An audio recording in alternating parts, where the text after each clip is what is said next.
But if you stop and think about that, that is the right step to make. This county should always be looking ahead and how we're going to plan our future. I talked to someone earlier today, and but I heard this recurring theme that when your children are growing up, do you want them to live in Benton County? I mean, almost, I know on the campaign trail, and since I've been mayor, that so many parents are telling their kids to go to Franklin, Murfreesboro, Germantown, Cordova to work, Jackson. And so that right there is a testimony of what we haven't done. We have to recommend for our children to go make better livings and better careers somewhere else. That is a gross failure on county and county leadership. So it's my job to be able to provide vision. That's why I was elected. I ran on it. I told everybody what I wanted to do as far as to grow us forward. But and there's legitimate concerns because we're all worried about costs. We're not a financially thriving company, but we are, county, but we are somewhat healthy. And you have to capitalize on these elements while you're healthy. Okay, the old thing that it takes money to make money. Now, that's where I come in as a county mayor. And probably you haven't had anyone in this seat who probably put so much diligence and forethought. I've brought the expertise in around me. Okay, I've got a county engineer. Y'all remember one of the very first things we did was to find us an engineer, so that we've got someone advising. Somebody as homegrown as you could. But you know what? That was an added bonus because Alton is from Humphreys County. He has been familiar with Benton County all his life. He's got lots of friends and probably distant family over here. He wants to see Benton County thrive as well. Our financial advisor, Steve Bates, he's been with us now for about 5 this year, 5th year, 6th year. I don't know when you started. 7th year. Very familiar with Benton County, its finance, our capacity. I brought Mr. Gerald Parrish here. He's with the state of Tennessee. Now, I guess you can say he runs the county or the state park grants. And what is your official title? I'm Director of Recreation and Education Services with the state of Tennessee. Okay. That's my official title today. It may change tomorrow, but today it's that. And 20 years experience at doing what he does. And the reason he plays an important role in this is because if we do things smart and efficient as a county, Parks and Recreation suddenly plays into our financial equation. Okay, and so how much is it all going to cost? Well, we first of all have to get properties in our possession before we can even begin moving with a realistic picture. So we can have all kinds of estimates. The county commission already said that they're willing to go up to $5 million, okay, in a capital improvement plan. If you want to add and combine that project with other projects that we've got going, it's conceivable that you could be $6-7 million. So how does we as a county leverage smart and efficiency in our future to where it doesn't have what everybody comes down to? That it doesn't have a negative tax impact on us, okay? Everybody's always talking about the tax element. Again, that's where this expertise comes into play. I believe at the end of the day, when we do these projects, and these projects are never going to start until we've got all the ducks in a row, okay? So this is probably going to be longer than a 5-year window, okay? But as we start each project, ultimately, we're going to get to the end of the day of saying, okay, this is what that whole project costs, and this is how we're going to pay for it. And I believe at the end of the day, people are going to be looking at Benton County saying, how did y'all do that? I mean, we want to do what y'all did, and it's going to be positive, but the main thing is what is the cost if we don't do it, okay? So if we don't do it, we're still going to be recommending our grandkids and our kids to go to Memphis and Nashville and Rutherford County and Knoxville to work. And I say you can pay us now or you can pay us later. Because the more of them that leave, it ain't going to get any better here. Okay? So I challenge the county commission to look at yourself and say, what's the cost of not pursuing this plan? Y'all have already made the first positive step, and that was in June of 2018.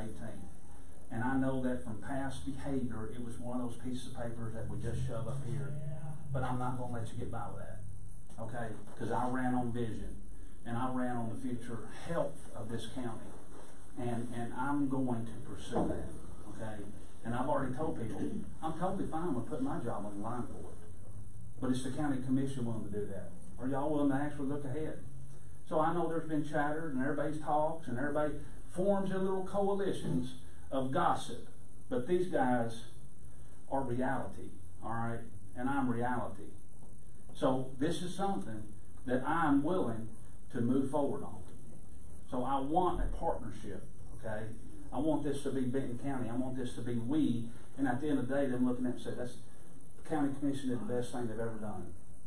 They've invested in our future. So all this pieces of paper as a county commission that you've got, I've given you as much as I can give you, okay? I've not hid anything, and as I get a document or information, I will be glad to provide that to you.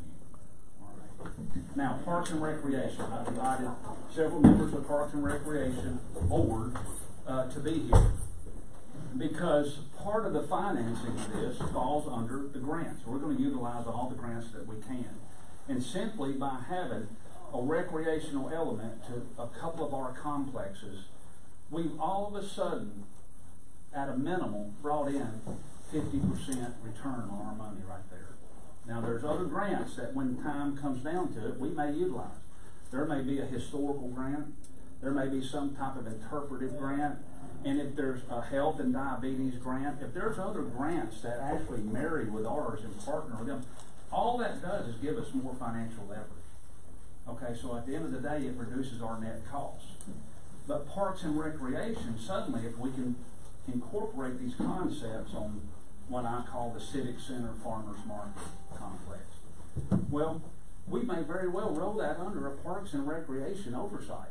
So suddenly our Parks and Recreation Board isn't managing three ball fields or whatever we got up there, and you see what I'm saying? Suddenly we invest the public in our vision, and these boards take on whole new meaning and responsibilities. Same thing with the Big Sandy Civic Center complex up there, with the old Methodist church that we'll look at. Parks and Recreation plays in heavily to that. So I want y'all's vision in there with that as well, you know. But over time, as we propose each project, and I think the commissioners, if you read my notes that I put in, I'm not going to make a move without y'all's buy-in. Okay.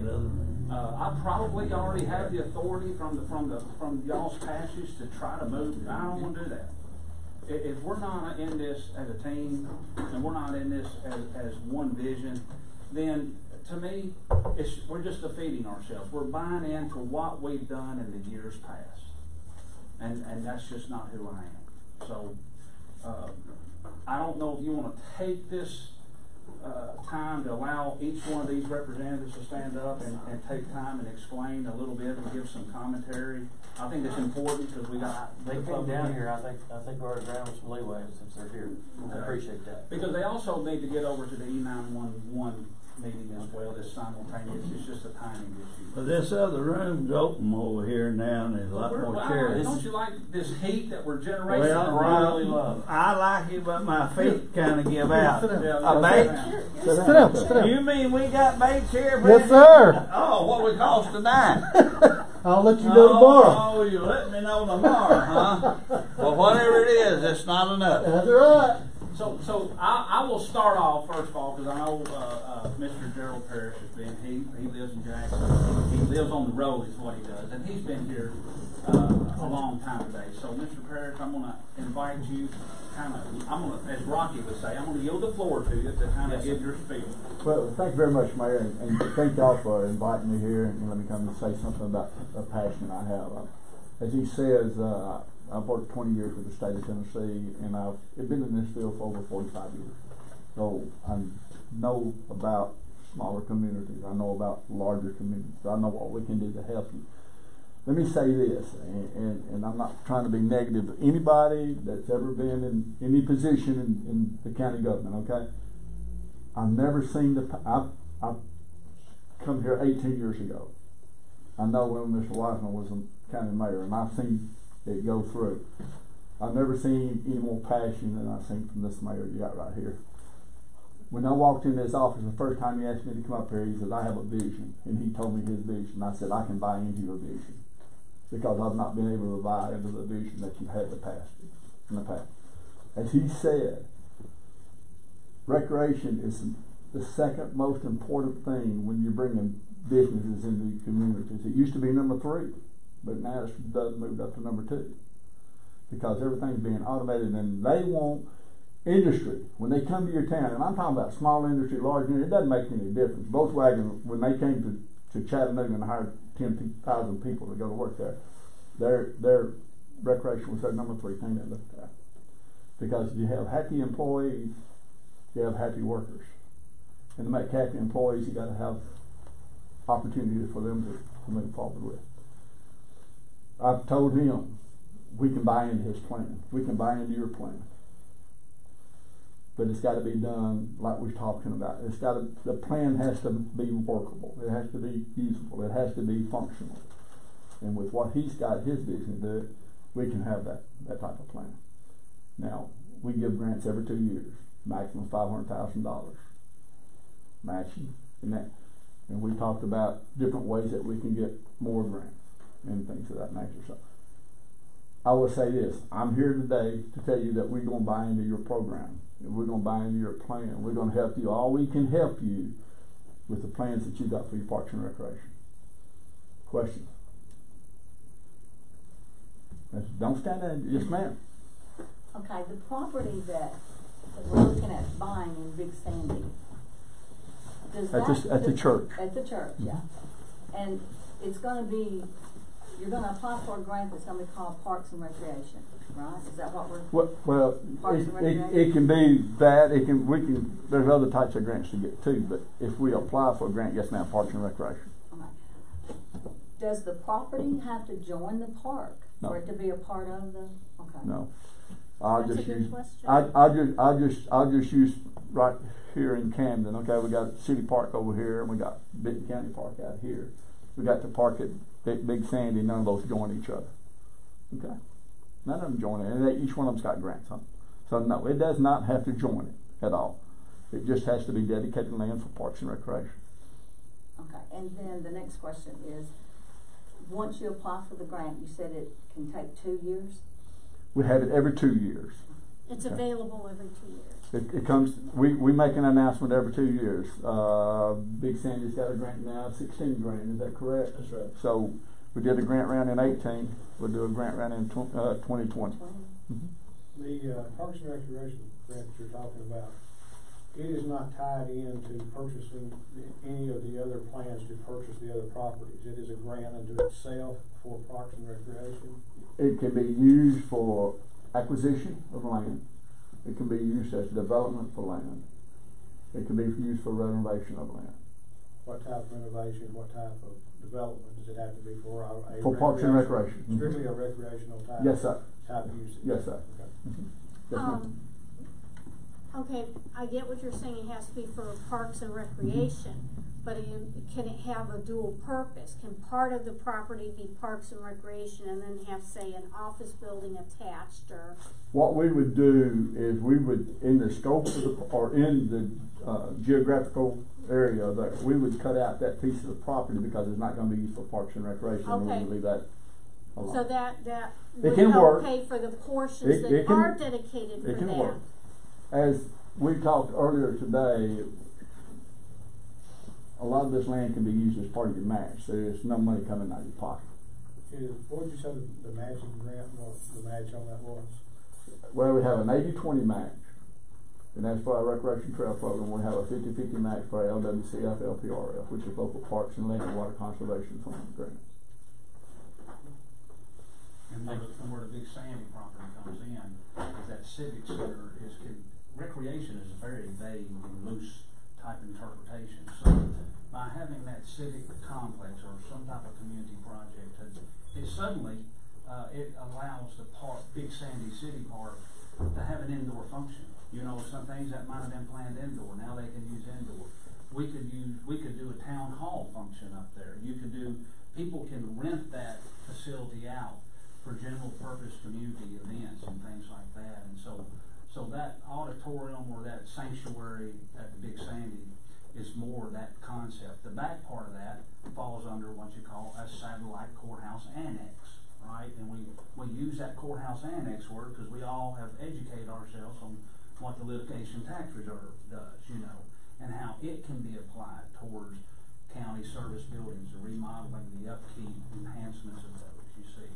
So having that dual purpose is probably gives us additional leverage that we would not have been able to get from other means. Let me add to what Mayor just got through saying is, when I was growing up, when I first started in this in the early 70s, was that recreation had to have BALL behind it. Basketball, football, baseball, softball, kickball. It had to have BALL behind it.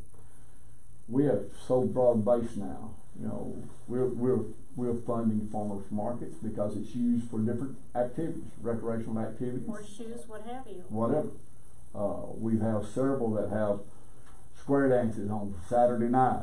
They have weddings. We even had one in Athens, had a wedding there, and things of this nature. So it's used differently. And that recreation has gone, you know, if anybody would have told me 45 years ago that I would love planting flowers and that in the yard and on my hands and knees, I'd have said, what are you smoking? Because they smoked a lot of it during my lifetime, okay? But it's changed. It's changed, you know, that's my type of recreation, my dog. And the mayor's has seen that, and you've seen that today. My dog is my recreation. I spend more money on my dog than I do on a lot of other things. But it's changed. Recreation has changed. My wife reads books. That's her recreation. Yours might be sitting on swinging in a swing. I don't know, but it's just changed. And we're able to now fund a lot of things today that we couldn't fund 10 years ago, or 15 years ago, or 20 years ago. So we've gotten broad based. Mr. Parrish, explain to them about the buying procedure. Say we buy this building down here, say 50,000. It prays for 175. If I'll use the land's a better way to determine that. Let's say we got 50 acres of land, and the land actually costs you $1,000 an acre, but then it gets appraised for $2,000 an acre. So we're able to use that $2,000 an acre for your match. You won't get paid for that $1,000, but it becomes part of your match, and it doesn't cost you money out of your back pocket to help develop. Awesome. And where that plays in is that I'm just going to tell you, we're going to buy these properties or some properties, and it may be 25 years from now that we buy them. But then you're going to be looking back 25 years and say, well, y'all proposed that 25 years ago, and you could have bought it for this. But there's going to be a generation come behind us that's actually going to do what we're thinking about right now, because they're going to have vision if we don't have it. And they're going to be saying, my gosh, we're paying $20 million for something that we could have got for bottom dollar prices. The proposal that I have put before y'all is simply to purchase the properties, to get these properties in our hand, because we've done a lot of galley-back around this county right now, okay? And we've looked at options on buildings and property. To build new, we still got to buy property somewhere, right? And we have to go either tear down a building or we have to build a whole brand new building, you know. So that's got to happen. But right now, we put careful thought into the buildings that we're even going to purchase. You know, this market down here in the Old Depot area, that serves a dual purpose. That helps the county fair out when they have their county fair every year. It's a partner with them. It helps set them up for success. But it's also probably going to spur some investment. Okay, private investment. Suddenly another restaurant takes place, or a retail shop. It's going to spur investment, and we're getting it for bottom dollar. Because as soon as this is off the table, I can assure you that enough of the public is alerted right now that they want those properties. And we're going to be sitting there saying, now, well, we gotta go somewhere. We had a chance to get the best location that married up with multiple, community benefits, and we didn't do it, you know. That's just that property. Let's talk about the courthouse annex, okay? As long as these parking slots are occupied, businesses on the outside of this court square cannot make money, okay? Because these aren't customers coming into their business. Now, I don't know about y'all, but these sales taxes that they would make from retail is what funds our schools. But if we take the business element away from our court square, they can't make money either. Part of this annex concept, as many of we've spoken before, it's about getting some of our business functions out of this courthouse, get them into an area that's, first of all, convenient to the citizen of Benton County. That they don't have to walk, park all the way out in no man's land, and it's 19 degrees and the wind's blowing, they're 70 years old, and they gotta walk all the way up here just to get a tag, okay? So it's convenient for our citizens to do business with this county, but it also begins freeing up some of these parking spaces here so that people can do business that pays taxes and builds jobs and investment in our community. But also, the annex is going to serve a purpose down the road. I'm optimistic. I'd like to think that this county is going to grow, not retract. And as it grows, we've all of a sudden positioned ourselves to do better business as a county by having that annex concept, okay? And I'll let Mr. Bates kind of explain a little bit more when we get to him. But we still get to reimburse ourselves.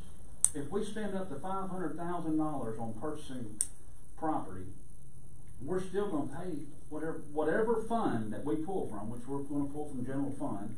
We get to actually pay it back. And if y'all were to purchase more property, we can actually amend the resolution to be higher at that time. But right now, whatever we buy on these properties, we're going to pay ourselves back. So I yield back to Mr. Parrish. If y'all got any questions for me. I know you raised your hand before Mr. Ward said anything. Okay, what is the percentage of the grants that are approved and the ones that are not? That's hard to say, but let me give you the last two grant rounds. I'm very familiar with that.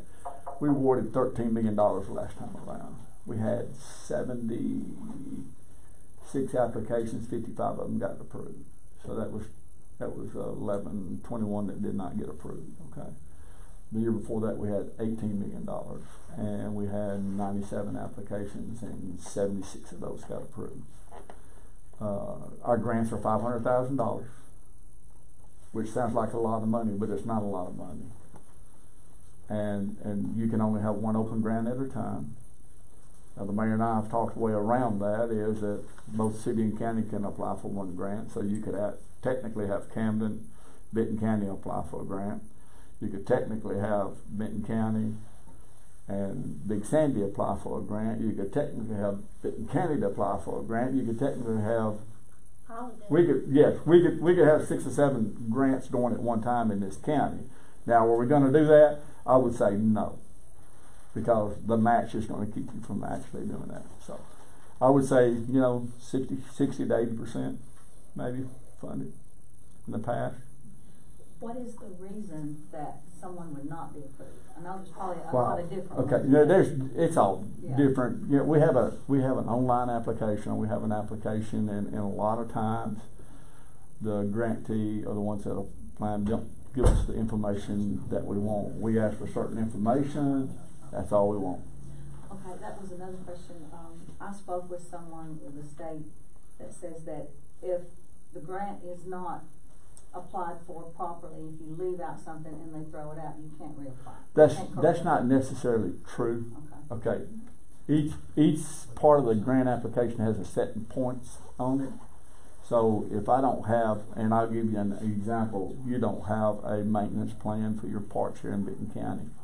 If you had a maintenance plan, you'd get points for it. If you don't have a maintenance plan, you don't get points for it. Yes, it hurts you in the overall end of it by not having it, but just not having one thing does not keep you from getting a grant. Roseanne, I believe we approved for the mayor to use a grant writing company, and they are well versed in dotting all the I's and T's. I don't think we'd have to worry about that. It's not, it used to be very difficult. We used to have a binder, you could carry up to 6-inch binder and bring to us with everything that was in it. Now we want this right here. So we've condensed it. It's still not a great, you know, you're not going to get it every time. But it's so condensed now that it's a whole lot easier to do. And then we do work Parrish was not here today. There might be means to worry, but we talking a lot. That's what he said. He said, I've been here 18, 19 years. No one from Big County's ever called me. We have got the man who is going to be our guide and mentor in this process to guide us along and set us up for success. I can't promise you nothing because it's out of my hands. Once we do the funding list and it goes to the governor makes that decision at that point. But I can tell you this, you won't have a bad application because we'll make sure of that. Your grant writer will make sure of that. I will promise you that. It won't be a bad application. Now, we may have 40 more that's better, but it won't be a bad application. Question on the grant, and you probably clarified that then. I remember what Michelle was talking about these grant writers, and they're well worth the money. They know what to do, what to write up, what to request, dot all the I's and T's. In event a grant is denied or turned down, theoretically, does it go back to the bottom of the list, or is it still? Actually, it doesn't. Like I said, we have a scoring range. 100 points is all you can have unless we got a bonus round. We have 5 extra points there, so 105 to 0. Okay. So wherever high you come down to this scoring criteria right here, we have $13 million. We start at the top. Work your way down. And we work our way down. All right, so we get to this point here, 50. I just use the word 50, number 50. We get to 50. We run out of money. You're at 49. You're next in line. So if one of those numbers up above here, turn the money back in, you're next in line. You'll get a telephone call and say, Mayor, you wasn't selected the first time, but I got $500,000 here. Would you like it now? Okay. That's the way it works. So we go right on down the line.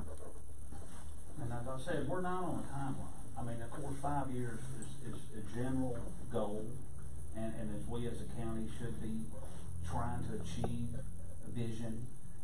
It's okay to put it off a year. I mean, we're not going to do anything that's going to cost this county have a negative impact. We're just going to simply say, hey, right now is not the time. We're going to wait till that next application comes in. You know, but we're a Tier 4 county. We've never applied to a degree except for the ball field, I think. Mm-hmm.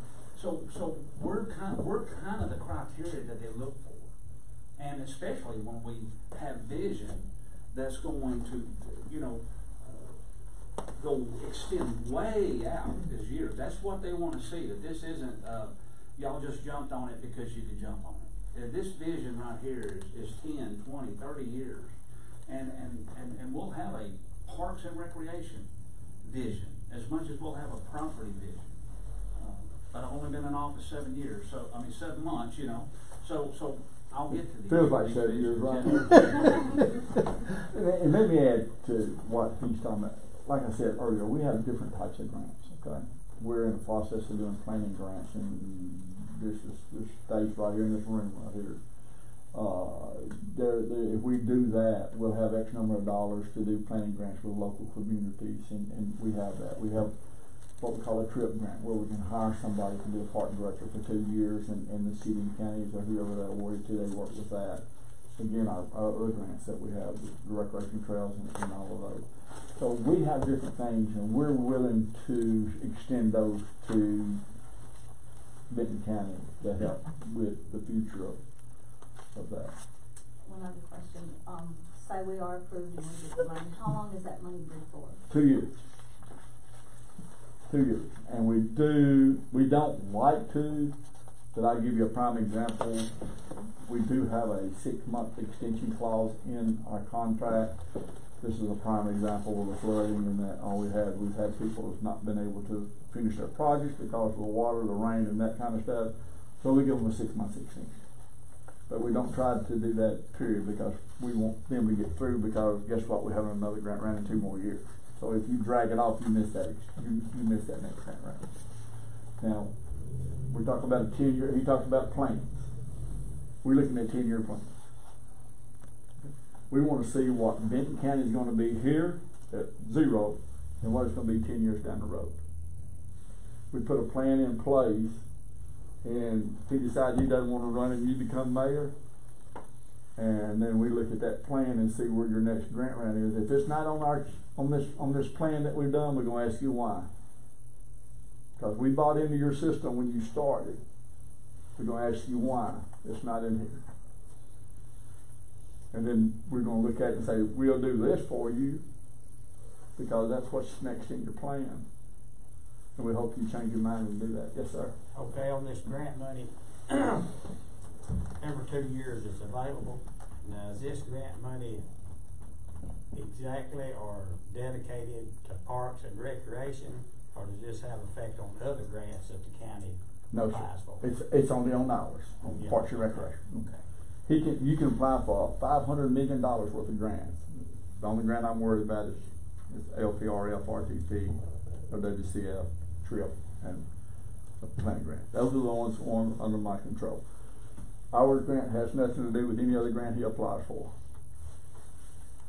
We can use federal money to match our money. We can't use state money to match our money. And they can't use state money to match their grant. Thank you. Okay, thank you. Anybody else? Thank you, sir. Thank you a lot for inviting me. Mayor, wish you the best of luck. Think about the future of your county. The future of your county is what you do today. Just think about it. What you do today to make people realize that we have a vision and one. I'll ask you a question. Yes, sir. And I know you too. You do. I do. When you at the high school at one time? Yeah, but yes, a I'll long run time. many days up and down that basketball court blowing that whistle that striped your shirt on. And sometimes getting into it. Yes, sir. But you did a good job most of the time. Thank you, sir. You sure did. I remember you now. I knew that's where it was at. I wasn't there for 40-something years. Well, that's good. Yeah. But anyway, we got a grant for this great looking parking lot and all this good shrubbery and we got a grant on it. Could we get another grant, tear that thing down and replace it? And I don't know where your parking lot is. Right out here. Oh no, that ain't got nothing to do with recreation. Wrong division. You know this is somebody else with that. I tell you what. Unless you want to put a playground around I it. tell you what. I don't know. Bates was the one that did this thing, and I heard you. Alright, let's get everybody in order. Oh man, that's funny. Again, thank y'all Thank very you. much. And I hope, and Mayor's got my telephone number. If y'all want to ask any questions, feel free to call me. Feel free to call me. Appreciate And I'll answer the best I can, okay? Appreciate it. God bless y'all. See you later. Thank you. Good to see you. Yeah. And again, I want y'all to hear from Mr. Parrish. I mean, that's what we haven't heard in the past. I mean, and so he's been up here several times, just trying to walk around and looking at it, and he's invested, and that's exactly what we need. That's what we haven't had in the past. We've got the man who literally will oversee the program right there, and he's excited about this. So I'm going to say we're going to be number one on that list. Okay. I guess that at worst we'll be number two. So now moving on, because I want you to hear from everybody. And as y'all know, to me, I reemphasize, this is one of those issues that we have not taken seriously in the past. We keep checking the box and pushing it on. And so I think the vision, it'd be hard for me to believe that no one wants this vision. But ultimately, it comes down to cost, right? I mean, really, that's what's your biggest concern. It's not the vision as much as it's probably the cost. So your next two individuals are really going to be those who are going to explain a lot of that process. It's why we bring the experts in to do the right things. Okay. So I'm going to defer to our engineer here, Ms. Alvin Heathcote. County. He's been here multiple times. We started this process kind of back in September of October, just surveying the properties and looking at plans, and so you know, a lot of times in construction project you always guess high, come in low. You know, that's kind of the concept. But right at this time, I'll turn it over to you and let you have the floor. Thanks, Brett. He's right. I think since he's been here, I've been here about 200 times, it feels like. And I don't want to undervalue what just happened here. You've got the guy that literally owns this program. He's managed it for 20 years, and he does it almost individually. And if he's coming here and telling you, you've got a good program, you've got a good opportunity, believe me, Brett's right. He's got ownership in this now, thanks to what Brett's done.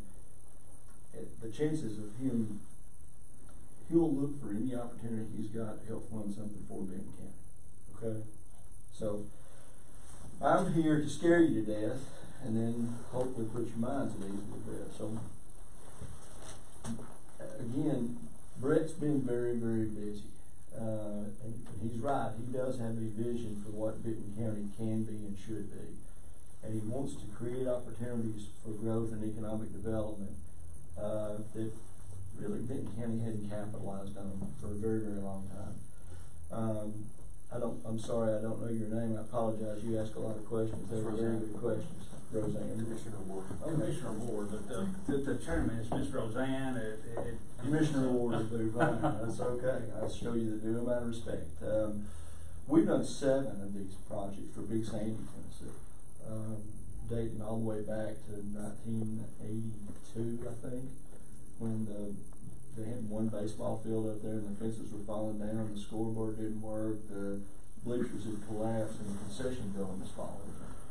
And you can see what they've got up there right now. It's much improved from what it was, with walking trails and ball courts and nice bleachers and good ball fields and new ball field, walking trails. And we're about to add to that and do some additional significant work up there. But this program is an excellent program. Somebody, I forget who made the comment about having administrative services. Maybe it was you that did that. There are grant writers. We've written all the grants for Big Sandy. We'll participate, help write the grant for this program too. We've got a long experience doing that. There are other individuals that Brett can capitalize on that he already has that do a lot of work for free. That's free to Benton County. The Northwest Tennessee Development District, for example. I don't know how many of y'all know that. It serves 12 to 13 counties in this region of the state. Well, they're free to use. So he's capitalizing on access to those types of people and resources to help offset costs. So, all right, I'm going to go through this. There were well, there's more than this, but the 6 projects that we're looking at right now, I'm going to go through them. I'm going to talk in little detail about them because we didn't leave to go to the E911 meeting. But the things that we've been asked to look at, the new E911 EMA building, I think some of y'all are familiar with that. Modifications to not only the Benton County Jail, the footprint floor plan for Benton County Jail, but also the site around the Benton County Jail. They've got a number of major issues and problems with that. This farmers market, which I think has the opportunity or creates the opportunity for significant economic development, and also it can be sort of a gateway into Camden, Benton County. The places that I know that have had farmers markets recently, in fact, have had a lot of additional development, commercial development as a result of that. The courthouse annex that Brett talked about, it's actually it's not only a facility saver, it grants you a lot more flexibility and latitude with what you can actually do here and make this a little more, not only it can be a litigation center, but also an economic development center. And all of the entities or agencies that are portions of the county government that take money in would all be located in one place with a drive-through window and easy access parking. So he's right as far as it's not only would it save you money, but potentially create additional revenue and dramatically improve efficiency and help every merchant that lives and operates around this square. The fifth thing is the Big Sandy, the Methodist Church in Big Sandy, then converting that to a community facility and a northern Benton County access. And the last thing would be the courthouse renovation, the work that we would do here at the courthouse once we move those other divisions out, and what we would do here. So, and again, I'll be glad to answer any questions. I'm going to fly through this in the interest of time. We've gone out and done evaluations for the site work and the building development costs for each one of those programs. And I'll go through those real quickly. The E911 EMA building is $1,487,000. This is the part where I scared you. The work at the Benton County Jail, $745,000. The work with the Farmers Market, $1,985,000. Courthouse Annex, $800,000. The Big Sandy Community Center, roughly $150,000. And this includes land purchase costs too. Okay, and I just want to clarify, when he says Farmers Market, it's really the Civic Center part. It's that whole complex. That whole complex. Yeah, not just the Farmers Market. We call them the Farmers Market, that entire complex down there, which includes, I'll go through that in a second. And the last thing is this renovation of the courthouse once the other county divisions move over to the annex. In the Farmers Market, there's actually 3 properties there that would be acquired. Those would all be sort of consolidated into and treated as one property. The old, when I used to come over to Camden all the time, it was the old Lockhart Ford Mercury dealership. Everybody knows where that is. And again, that's a viable building. It's sit vacant for some number of months or years, I guess. And it's the gateway into Camden, from at least coming from the east. And there's so much potential there, and there's so much use that you can get out of that facility. Again, you could take your economic development office and have it down there. You could use it for a civic community center, have a multi-use, multi-purpose complex. Some of the things that the agricultural extension office does could be done out of there. There's many uses for that building and facility that would bring people in. That little commercial strip center that's abandoned now, one of the things that we've looked at is putting an economic development office in there, and also putting the commodities exchange to keep right now where people go to pick up commodities. It's chaos and it's dangerous. And what we want to do is create a situation where people can just park, walk up and get their stuff, and leave cleanly, easily, have quick access in and out. So, okay, if you total all of those things up, that's $6,667,000 worth of new projects in Benton County. So how do we do that? How do we offset that? How do we, again, I keep hearing over and over and over and over again, don't you raise taxes 1 penny. I don't want to hear anything about taxes being raised 1 penny. Okay, so let's figure out a plan to do that. And that's kind of what all of the resources he's brought in are charged with trying to figure out how to get that done. So, in order to do that, on the E911 EMA building, one of the things that we did immediately was apply for funds. There's a HUD program, Housing and Urban Development Program, that's administered by the state of Tennessee through the Tennessee Department of Economic Community Development. It's called CDBG, Community Development Block Grant Program. We applied in February for $315,000 in grant money out of that program to help supplement or offset some of these costs. We're going to meet with E911 as soon as we leave here. Their contribution towards the construction of this new facility would be on a pro rata share. They're sharing it with EMA and one officer or state trooper. They're sharing $713,000, which they already have. They've already got more than that allocated. So $713,000 would come from them. Gerald Parrish, who just left, if we program this correctly, what we've talked about with him is having 2 different grants each for $500,000. So that's another $1 million in contribution of funds from, these are grants, not loans, but grants.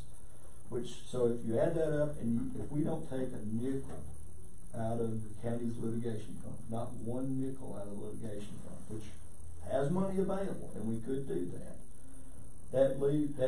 Those grants that we talked about without the litigation money are $2,028,000, which leaves us a net cost, a net debt obligation of $4,639,000. So, how do we fund that? And Steve will talk about this more in just a second, but what we've talked about is doing a bond issue, Benton County doing a bond issue, or there's two steps to that. One would be take money out of reserves, but then refund that money back into reserves. We'll talk more about that in a second.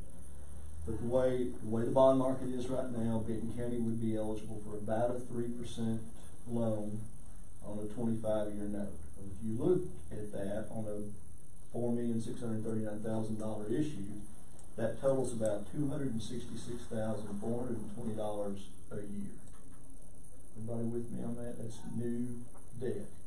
Now, towards the end of 2022, you have a bond, an existing bond that's going to retire. That's roughly $750,000 that goes away. There are payments that goes away every year. Now, roughly half of that, well, I think the school, all of that was funded through sales tax revenue. And it was divided up into 4 entities. The school gave up, or was willing to give up, roughly $400,000 a year from that sales tax revenue to be dedicated to that bond fund. Camden gave up roughly $300,000.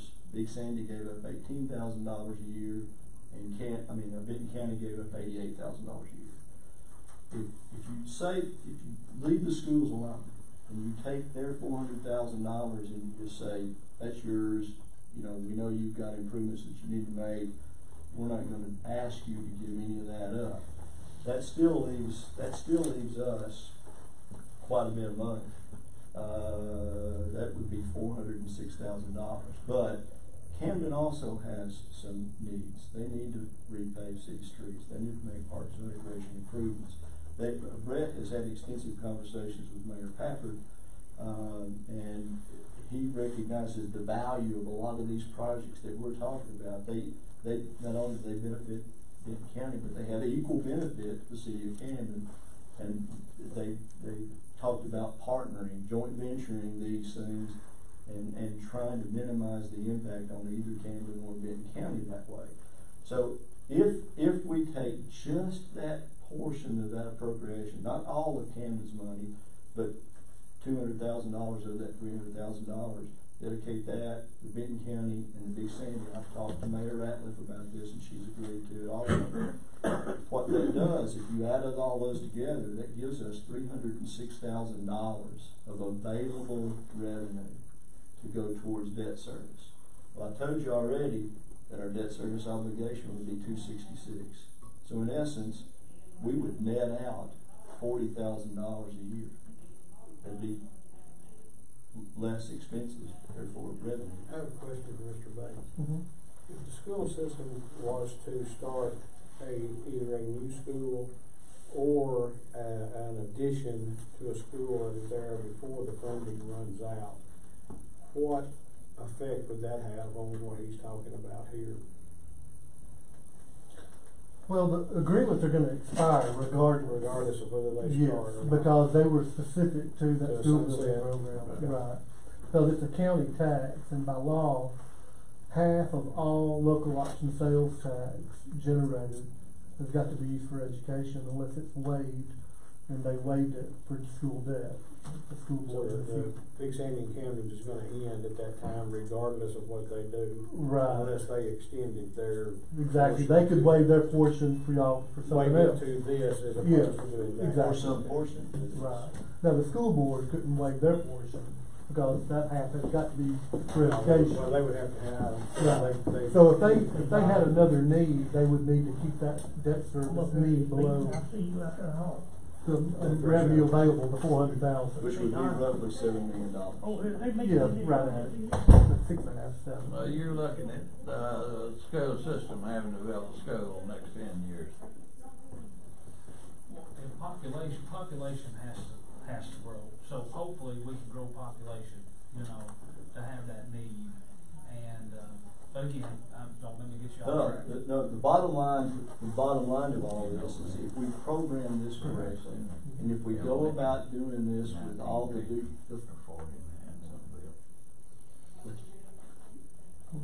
Go ahead. Yeah.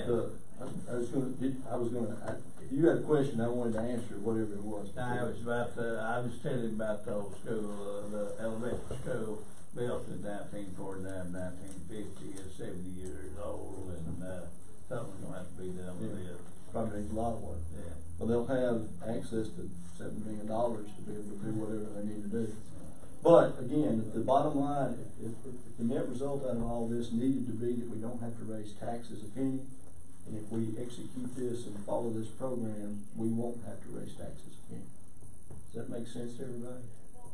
And that's without any litigation factored into it. Zero. Yeah. What is the cost That's a bonus. to bring these old buildings to ADA compliance?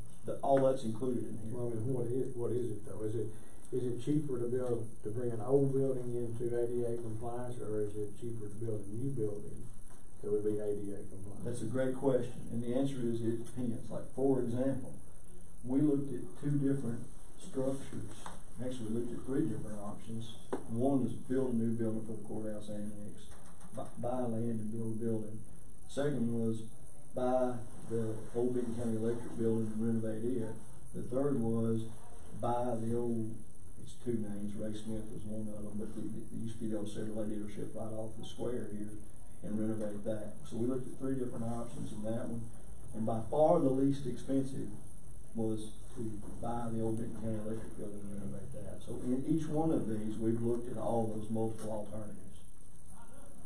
And before we start on any project, we'll come back before you, because you know what, I don't want to, but we could tear down the building and rebuild right there if we want to, if that's the cheaper cost. I don't believe it is. I don't think it's good community service. I think a little bit of what we need to be setting the example about kind of valuing some of these old, buildings that we have in our community. We've torn so many down. And talking about the ADA compliance, we're already out at the 20-year window for ADA compliance. At any time, the federal government can come in to this county and twist our arm and force us into a very costly endeavor. This is getting ahead of that issue right now. Okay, so this is factoring in that, and it's taking heat off of our senior citizens building, where we'll relocate, we'll reposition offices at the same time and incorporate them into this the new construction that will have taken place. So we're getting ahead of that, but I hope that they don't come in here and do a quick audit on us and say, y'all need to address that issue. I apologize for not knowing your name also. Phil Melton. Mr. Melton, like, for example, you don't have to go very far. It's right over here to the elevator, and you can see that's not ADA compliant. You've got handicap parking on this other side of the facility over here. It's actually not ADA compliant. It's not, I don't know what kind it is. I can tell you what we was told. An estimated cost figure From the build engineer. a new office building. Like it is. Per foot or square foot. Yes, sir. It's about, you're talking about the house. It's at 8,000 square feet. I'm just throwing a figure out. It's roughly $200 a square foot. $200 square foot. Not all people are in wheelchairs. The figures Ms. that you Ward. gave us, you said that included the purchase of the building and the renovation. That's correct. Have you got any agreement from the owners of this property, what they're gonna sell us that property for? Anything in writing that they've agreed to? Yes, I've got it. And I've included the purchase costs in y'all's packet. I don't know if y'all got that little spreadsheet in the back. And I kind of upped each one about $1,500 just to cover what we call legal fees or things like that, but more likely it's not going to factor any more than what's shown. I can say that what I got back to. We are gonna do this project, whether it's just, whether we do it now, whether we do it 10 years from now. And these individuals who have committed to allowing us to purchase their property, as soon as we walk out this door tonight, the price goes up if we don't do it. You know what I mean? So because it's not just us. If we wait a year, there's people out there wanting to buy them. And so we're gonna be stuck with having to say, okay, now we gotta go somewhere else and I'm not being negative, but those buildings have been for sale for a long time. correct. So For why a lot now more are than people, what we're gonna there's pay not for. anybody knocking the doors down now that are saying if the county doesn't buy them, we are. Two of the individuals have already been approached for allowing people to purchase their properties, okay? Now I said, you've got to hold on, you know, so that's why we went ahead and got their little commitment, on paper, you know. Now, what we can do, depending on the timing of the project, we can get options, you know, and that will be the first move that I make after the commission move. We'll just get the option first, so that we've got a commitment. Are y'all familiar with an to option? move forward. No, everybody knows what an option is?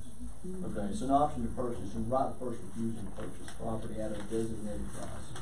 Okay, my next question is, the old Lockhart building, the price that you have, is that just for that building and that little bitty parking lot in No, front of it? that's for that whole area.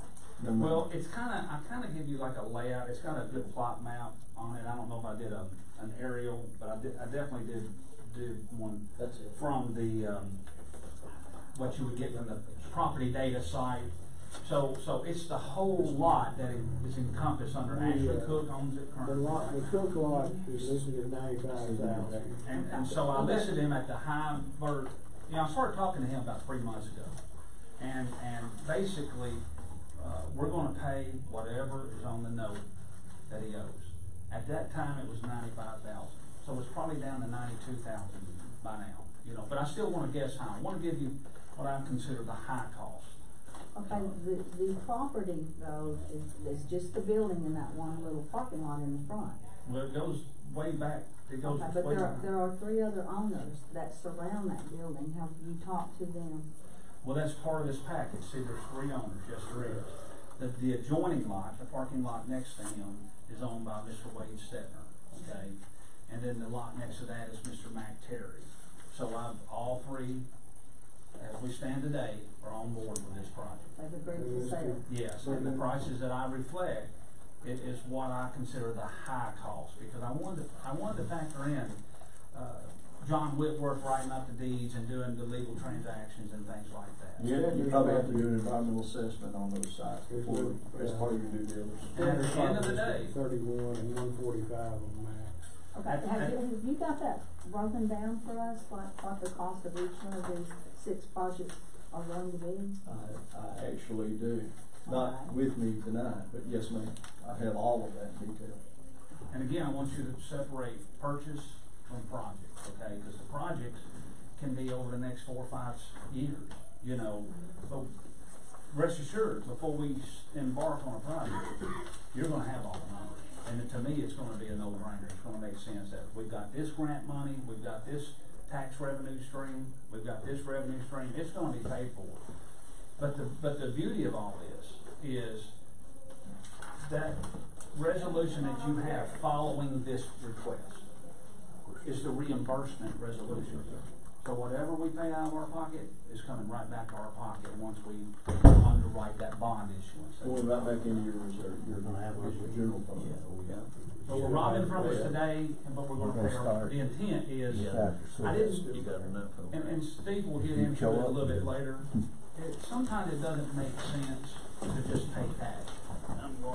It's leveraging, and that's what we're doing. We're paying it now to get it back again, down the road. So, again, I want to be smart. I want to be diligent and prudent, and I wanted y'all tonight. We're never going to accomplish anything if we don't take that first step. No, we'll accomplish it. It won't be us. It'll be another commission, another mayor, another generation. Someone is going to have to take that first step. And it will cost them 10 times more money. We're getting these at the best possible cost you can get them. And so that's why I say, I kinda challenge it, I don't mean to be facetious, but you know, what's the cost of not doing it? Because if even in 2 years we want to do this, and we don't do it, Or need to. these properties may not be available. So now we have to rethink, well, where do we want this complex? What do we wanna do? And now we gotta go purchase land in a better economy. I mean, I'd like to be optimistic that the Trump boom, you know, is gonna have a positive effect on market values and all that. And we'll be purchasing the same properties for probably at least twice as much, I would say 3 times as much. And we'll be sitting there going, why didn't we do it 2 years ago? You know, so the first step is we have to acquire properties before any project comes to realization. You gotta have something to apply the project to. Okay, I understand what you're saying. Is there not a reason why we couldn't do one at a time? What's the reason maybe that we didn't, think about just say buying the Ray Smith building for the courthouse annex and do that one, and then, I know what you're gonna say though, cause those buildings might not be available. Well, not only that, Well, also the funding programs that we've got we're counting on to help offset some of these costs, they may not be available either. But This is a here's what I'm unique gonna do. opportunity in time. Well, these Roseanne, here's what I'm properties gonna may do. not be the right. My first step properties is gonna we be need get the to options. purchase. We may not purchase them till October. We may not purchase them till next March. We may purchase them before May 1st. The main thing is that we're committed to purchase them. If I'm smart, my first move is, okay, we gotta plan a lot out. My first thing is to go get the option. And so that will be my first step, is to get the options on the building. But I believe we do need to purchase, we can wait 6 months on the Big Sandy Church to purchase it. But I want the commitment this month is what I'm getting at. I think our most vital one is the farmer's market complex, because they are sitting on a gold mine down there. Go ahead, Phil. So these old properties, I'm hearing people that are not in favor of purchasing these old properties. They may not be the right properties to purchase. We might need to purchase a piece of property to build on, and you could still have the farmer's market separate without having the old Lockhart Motor building. And it still would fall under what the gentleman was saying about the parks and recreation, as far as we could put the horseshoe part to it, we could do a walking track, we could do various things that would still allow us to have that grant available to do that. And I'm concerned that we're putting a lot of money into old buildings that we don't necessarily need, and that a lot of people are not in favor of. This is the largest building available, 15,000 square feet. You cannot find a 15,000 square foot building. And you know what? We are purchasing the property. We can tear it down and build right on top of it if we want. To me, the location gives us a huge advantage. Because I'm thinking like you, what if we went out on 641 and built something? Well, one thing I look at, do we also risk taking investment away, and now we've located out in a discombobulation of traffic and red lights, and do we actually hurt development? I'm okay with. Yeah, I'm not proposing moving out 641. The property straight across the street is available for purchase, and it has ample acreage to build whatever size. The old building Lockhart Village. The old Lockhart Motel land there, and it would be directly across the street from the farmer's market area that you're talking about. But it's valued at 100. I don't know what the value is. Okay, right now it's valued at 140,000.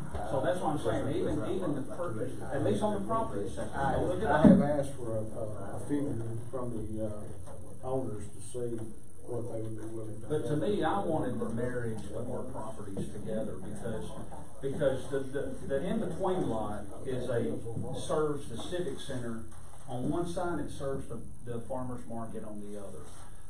And that was a little bit of the incorporation. Plus you get into a little bit of safety factor. You know, people are gonna be walking across the street. That poses somewhat of, I would rather an investor. Part of building this is to inspire someone to go buy that Lockhart property, which is valued at let's just say it's $100,000. and build $1 million complex. I would rather save that property for the private investment. So I haven't gotten the figure from them as far as that being, but I don't think you would see that much travel across the road from the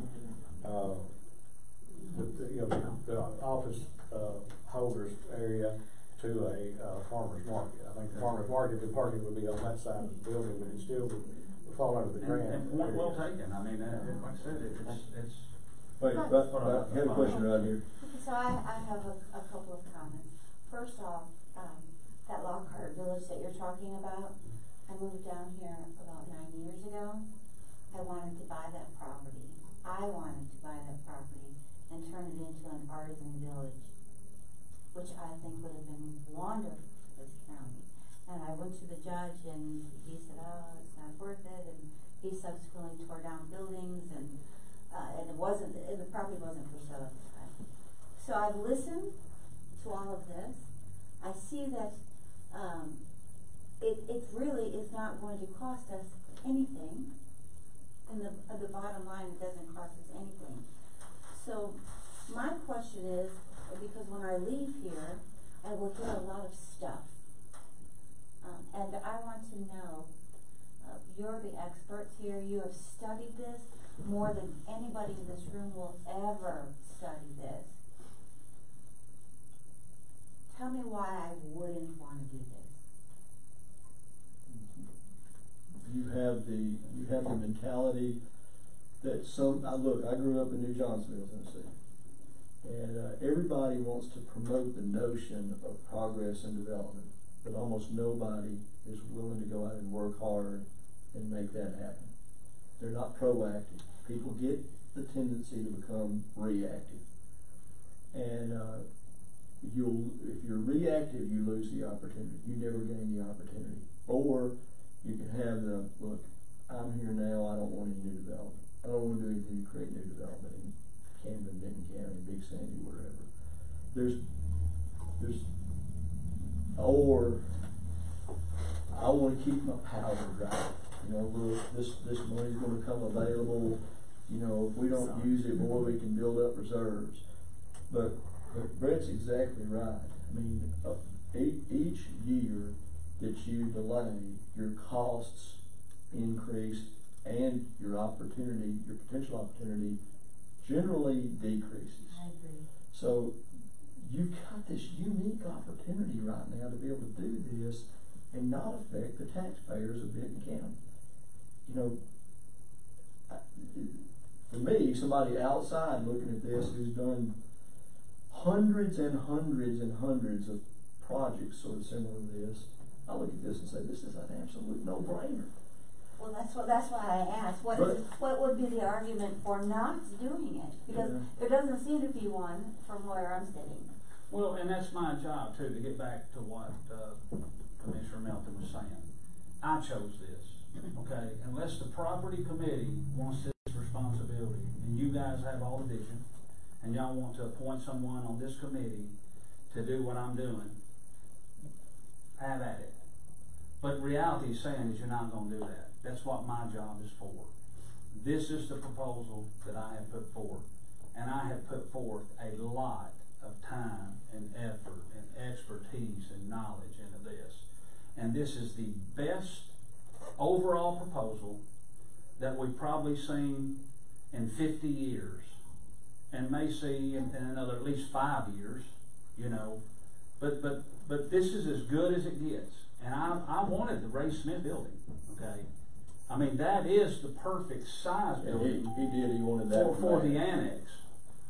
But I let wisdom play out because I realized the renovating costs to that, though it would still be worth having that building in that location, it leverages up monies that we can use and reconfiguring the existing electric building and freeing up that money that we would have spent on Ray Smith to apply to these other projects. To me, that was one of those that I had to give ground on and say, no, it's better to go back to the Benton County Electric building and do that. One other answer to Mr. Melton saying you've got contiguous properties, site development and overall development, access, drives, parking, everything else is a lot less expensive on contiguous properties than it is on segregated or separated property. So your initial capital cost would be higher if you separate or segregate property. Your properties are still gonna be separated, your farmer's market is gonna be in one location, and your office holders building is gonna be in another location. It would behave as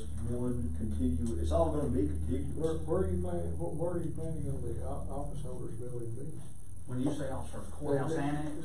Yeah, courthouse. Oh, I'm Right sorry. here on the electric bill. Okay, I so was that's talking a separate, we're talking that's a separate. about, you asked the question about the farmer's market, or maybe building a courthouse annex. The possibility of doing that, yeah. But And again, I don't wanna take the potential for private investment to move in.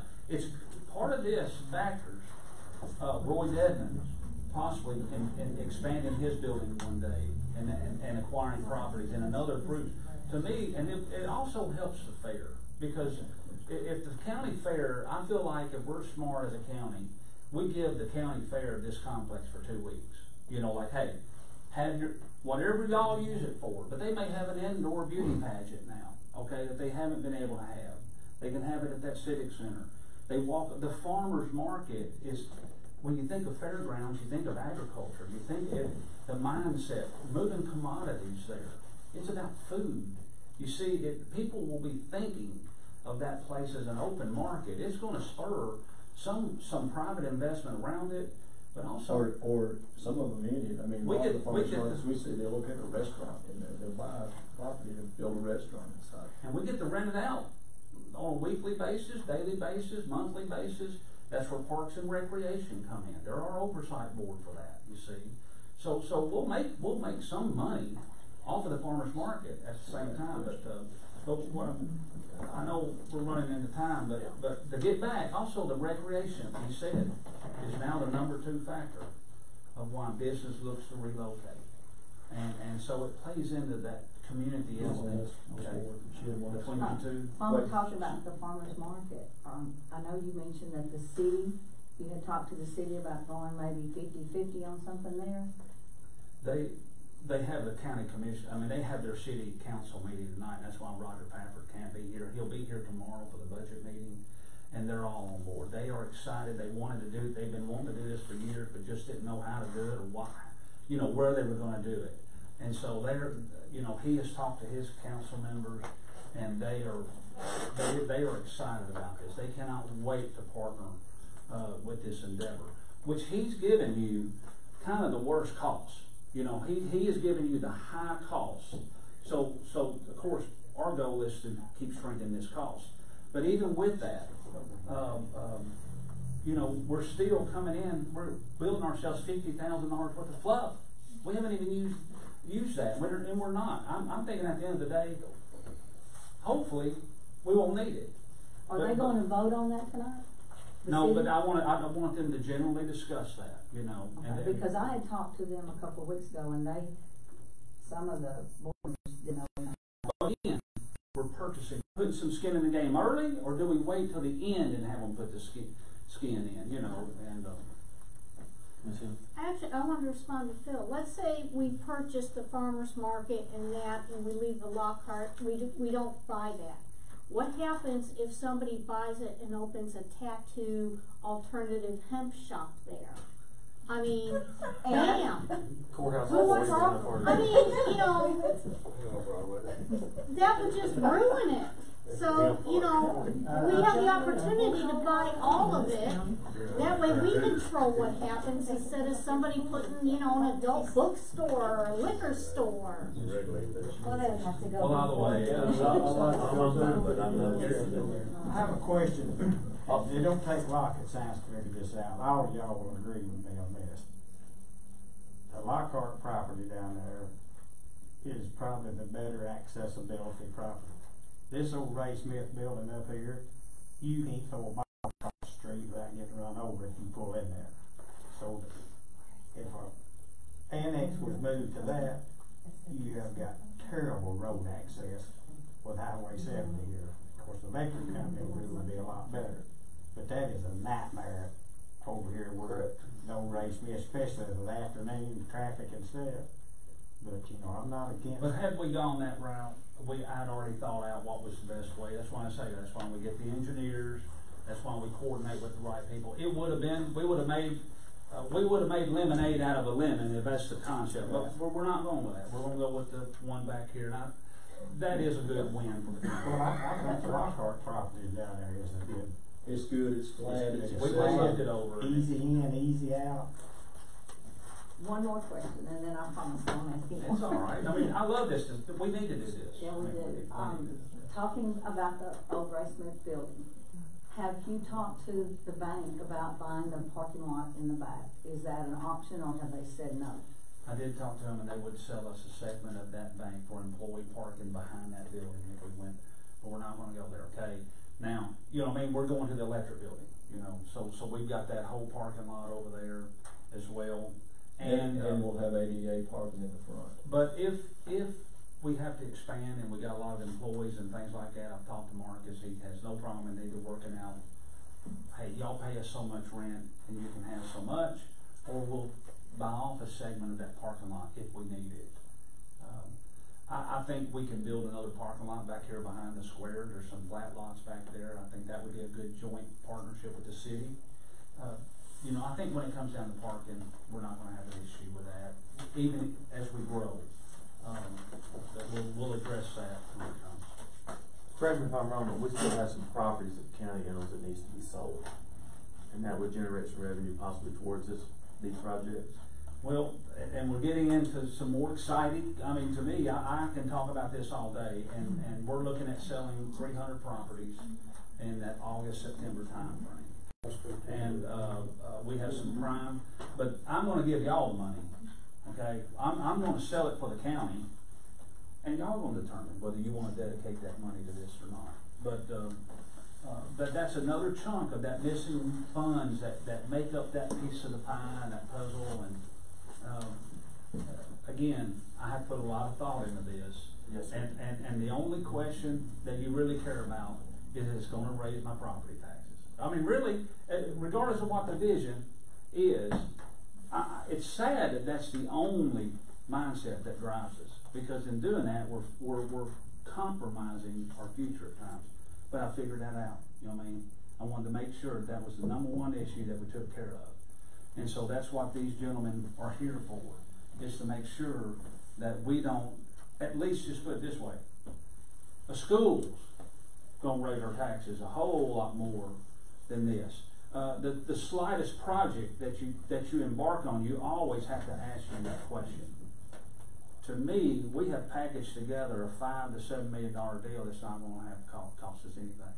I don't know if it's ever been done in Benton County, but thankfully, to the expertise that we chose to turn to, we're going to do it. And 94 other counties in Tennessee are going to be looking to Benton County and say, "Man, how'd they do it?" You know, that's what we want to do. We want to be smart. We want to be prudent. We want to be responsible of the tax dollars for the citizens. So I'm afraid if we keep asking questions, we're not going to hear from Mr. Bates, and I kind of want to defer and give the floor to Mr. Bates just to give general commentary. He's been with us every step of the way on this, and he'll enlighten them more than we've enlightened. Will you be at budget?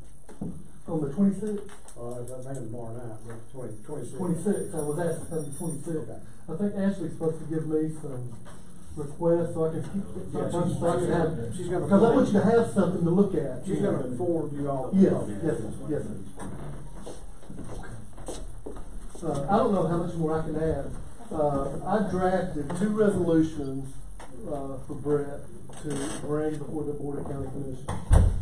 One is a resolution authorizing him to purchase the properties. And I think that resolution said something about UHACE, and the exhibit was the properties were going to be attached as exhibits. And then a companion resolution is a reimbursement resolution authorizing the county to buy these properties from monies in the general fund, and then once we issue the bond, the capital improvement bond, we would replace those monies if need be.